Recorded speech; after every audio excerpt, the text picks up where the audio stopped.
Thank you so much. So let me start with this. I was a brand new therapist, and I was about to start my very first group for women with binge eating disorder. And I opened the door, and one of the women, she looks me up and down, and let me describe her. She was decades older than me. She had bright red hair, big chunky jewelry. She was totally intimidating. And she looked me up and down like this and said, "So what does a skinny bitch like you know about binge eating?" Oh my. Well, what she didn't know was I once considered myself the poster child for eating disorders. But what I said was, this skinny bitch once scarfed down an entire box of gingerbread cookies in about 15 minutes flat. And I hate gingerbread. I mean, I really hate gingerbread, but I could not stop eating those cookies. And I told the group that when I was 5 years old, I came to believe that if I were thinner, I would somehow be better. Yes, 5 years old. And that was the beginning of my obsession with my weight and with food. And when I look at my teenage journals, every page is filled with numbers. Calories I ate, calories I burned, the weight I was, the weight I was going to be one day. And I was always on some crazy, super restrictive diet. Eventually, my willpower would fail. I would eat the kitchen, and sometimes I'd purge. And that's why I was the poster child for eating disorders. I had all of them. So in college, I finally went to therapy for anxiety. I talked about guys and goals and dreams and fears, and I was open with my therapist about every part of my life except one. I never told her what was going on with food. I was way too ashamed, so absolutely nobody knew the truth. I would be mortified if anyone knew what was going on.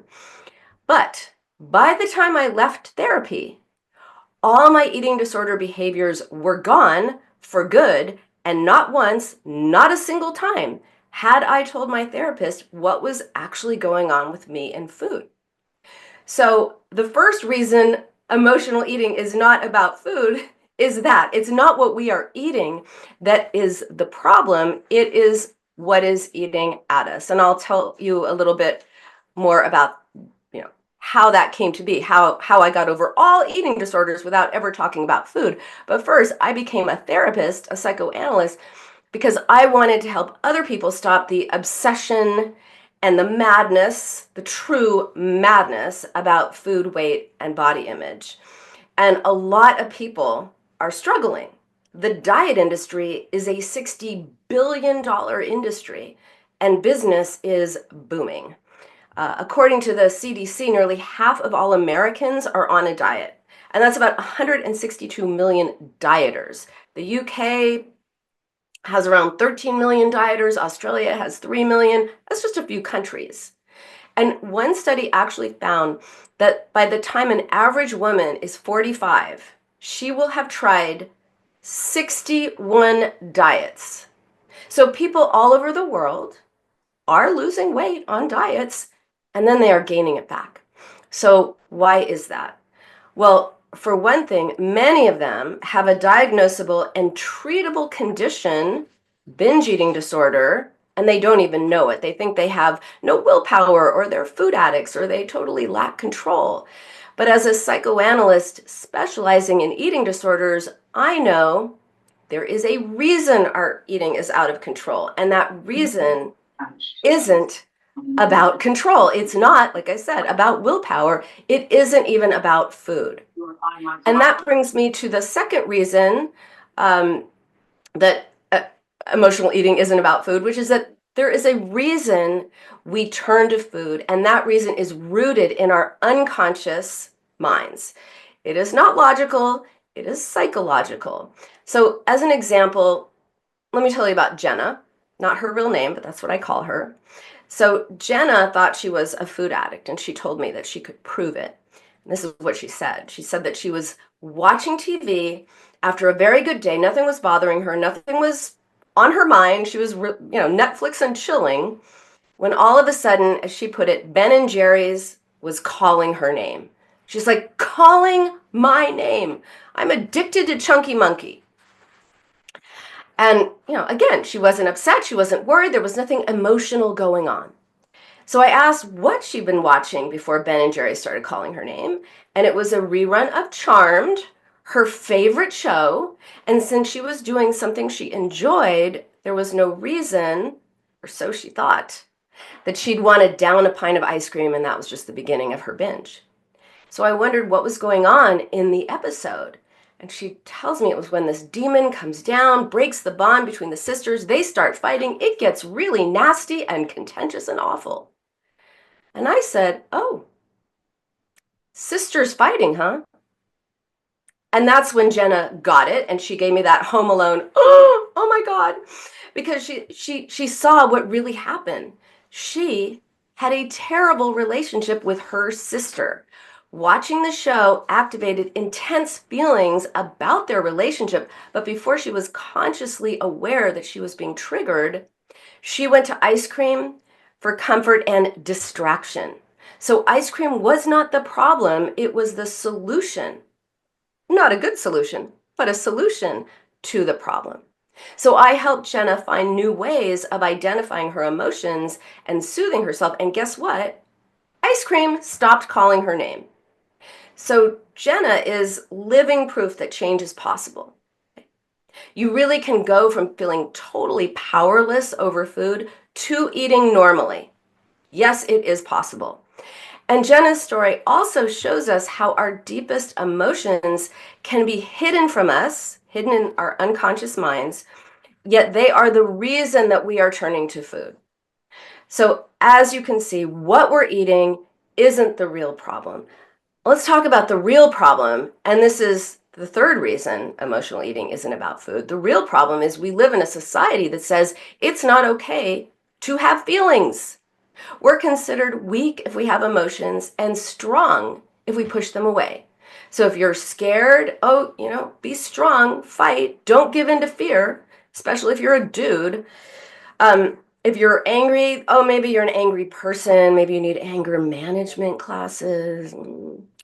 If you're sad, maybe you're depressed. You must be depressed. Take an antidepressant. And if you're anxious, there's a pill for that too. So the message is, hey, there is something wrong with emotions.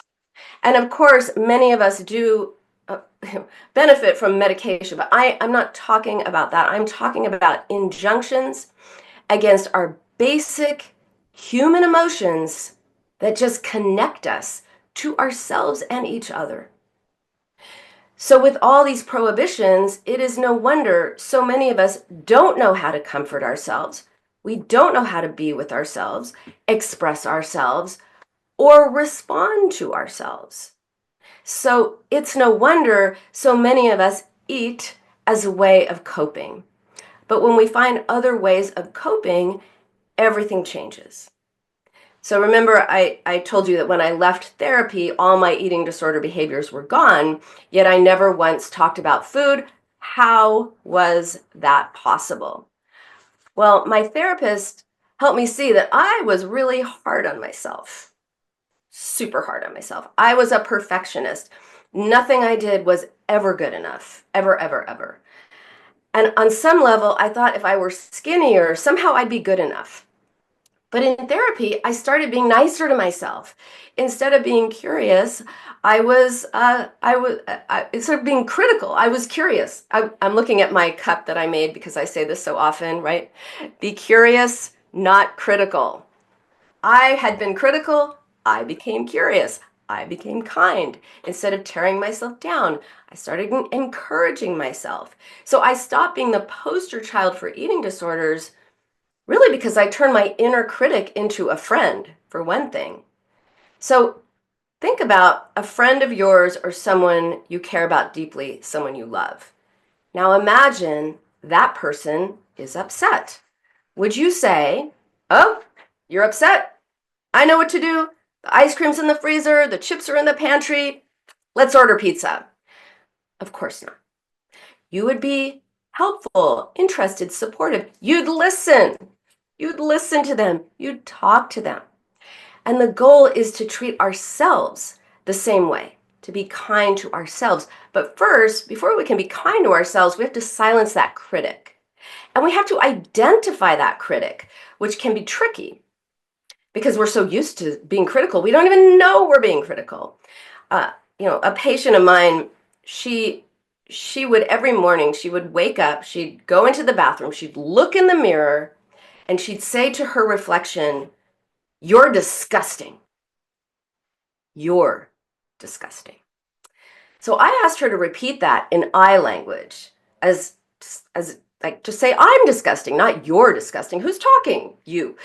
And she couldn't. So she was like, and she said, "Oh, I can't do it. It sounds so harsh." And that is exactly right. Because using the pronoun you when we are talking to ourselves, that means our inner critic is in charge of our thoughts. So if you ever say anything to yourself like, "You're not good enough, you're going to fail, they don't like you," that's your inner critic talking. Makes us feel bad. And then we might just eat to escape our own mean voice, which is the fourth reason we turn to food. Instead, take your own side. Ask yourself, what's going on with me? What do I need right now? What do I want? What am I feeling? Tell yourself, I am capable. I've got this. I am perfectly imperfect. I like me. I like my perfectly imperfect self. Changing the way we talk to ourselves is extremely powerful. And that means not just the words we say, but how we say them. Another example, I call him Sam. Sam said he tried talking to himself and it didn't work. He said he used all the right words, but it did not help, not at all. So I asked Sam to repeat exactly what he had said in the same way he had said it. And let me demonstrate. So he literally said this in this way. He said, "This is hard, but I'm going to get through it. I'll be okay." I mean, no wonder he didn't feel better. Like, would you say that to a friend who was upset? "Oh, this is hard, but you're going to feel better." No. He sounded like he was at a funeral or something. So the fifth reason emotional eating isn't about food has to do with the tone we use when we speak to ourselves, because the very same words sound completely different when you use a different tone. You could say, "This is hard, but I'm going to get through it. I'll be okay," right? A soothing tone can feel like a verbal hug. And when Sam started being nicer to himself, food stopped being a problem. So, as you can see, when we figure out why we're eating instead of focusing on what we're eating, when we accept ourselves, our emotions, our weirdness, our wonderfulness, and when we learn to be nice to ourselves, then we break free from emotional eating or binge eating. By the way, why at age 5 did I suddenly decide that I was too big when I was a perfectly normal child? So my parents are academic college professors, and I was a kid and I had energy. I still have energy. I was always being told, "You're too loud. You're too emotional. You need to calm down. Shush. Like, you're too much," was the message. And my 5-year-old mind, 5-year-olds are literal. So my 5-year-old mind took the message of "you're too much" and made it into, "Oh, there's too much of me. Maybe if there was less of me, maybe if I were smaller, then I'd be more likable and lovable." I had to make peace with myself to make peace with food. And by the way, making peace with food for all of us, it means not thinking about it every minute of the day. Being able to stay out of the kitchen at night, not have, Ben and Jerry's call your name. It means not judging ourselves because nobody is perfect. I think that's what makes life interesting. And it means having a more relaxed and compassionate way of being in the world. Recently a client in my online program wrote to say, "Thank you for freeing me from 40 years of dieting and living on low-fat foods and sugar-free this and that." She told me she was in Paris, my favorite city in the world. I was so jealous. She was in Paris and enjoying some tasty French food, as she put it, with no inner critic bullying her. She said, "Here's to being free and living life to the max." That is freedom.